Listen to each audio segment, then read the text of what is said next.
cả mày xuống thẳng phụ kiện tắt ngang họ của có khá nó anh ấy video bắt tao này thì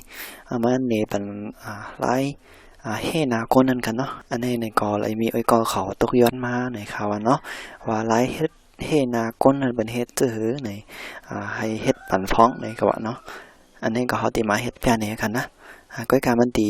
หยาบเอ็นมันตีเป็นอันจันทรงเอ็นกันนะอันนี้นะก็การเป็นสังขบมันหยาบในก็มันป่องใจในก็เอาไว้ตัววันหลังในก็อะไรกันเนาะก็เขาอันนี้เขาเป็นแค่ว่าสูงเอ็นก็แล้วก็ว่าเขาตีเลยมาเรียนตีคีย์เฟรมของมันกันเนาะเอาเฮ็ด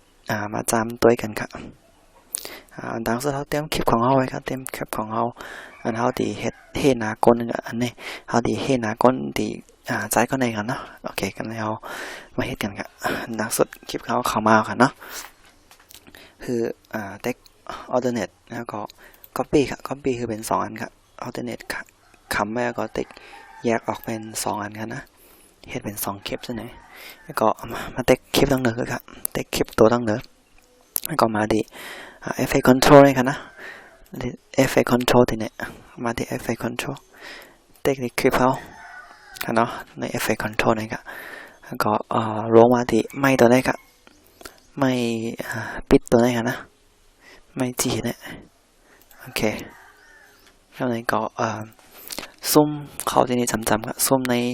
ห้องในจำครับคือว่าหันหน้าก้นเองเอาหมอกปาก50กันนะที่ซุ่มมันโอเคหันหน้าก้นเอาที่หน้าก้นครับแล้วก็เอาปิดของในเต็กใส่เดียนหน้าก้นกับเดียนเขาที่เฮนั่นกันนะเต็กใส่ไว้ครับ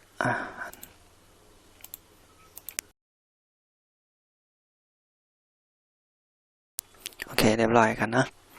กันเลยก็เอามาทั้งในครับที่นี่ครับง่ายๆกันครับเต็กตัวนี้แล้วก็ไปคือมันยาวเลยครับมันดีเลือบกับจอมหนาก้นครับต่อถึงพอยาวคลิปของเขาอันเขาเหลือไว้ไตในนั้นครับนะก็ไปมันยาวกันครับ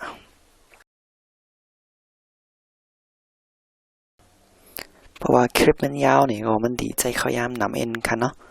อันนี้คลิปของเขายาวเอ็นเลยมันก็หึงไม่ฟองครับนะ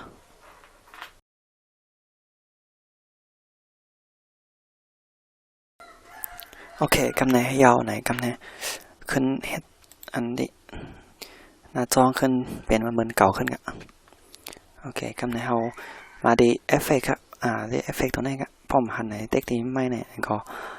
เข้ามาดีเอฟเฟกต์ตัวนี้ครับแล้วก็เข้ามาดีวิดีโอเอฟเฟกต์ในครับเนาะแล้วก็มาดี blur and sharpen ในครับนะ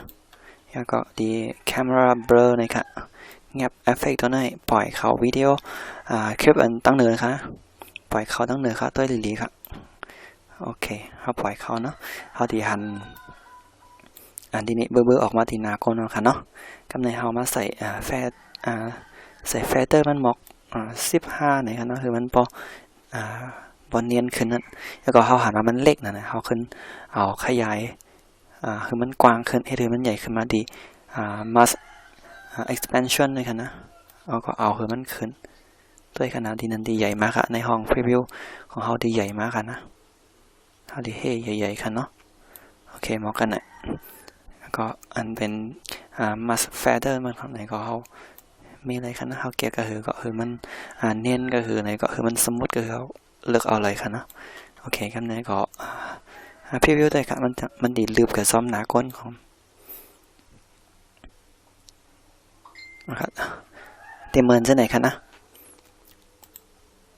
ครับมันดีเฮ่มันหนาก้นมันดีลืบกับซ้อมหนาก้นมันค่ะแปลกสมามันวินหน้าวินหลังวินภายในก็มันดีลืบกับซ้อมกันได้นะพอเขาเต็กอันนี้เลือกเอาค่ะนะเขาใครเลือกเอาสี่เหลี่ยมสีเจียงนี่ก็ไรใครเอาม้วนๆนี่ก็ไรก็อันนี้เป็นปิดในเขาใครเลือกเอาจื้อก็ไรคันนี้นะเขาเต็กเอาใครเดียนเขา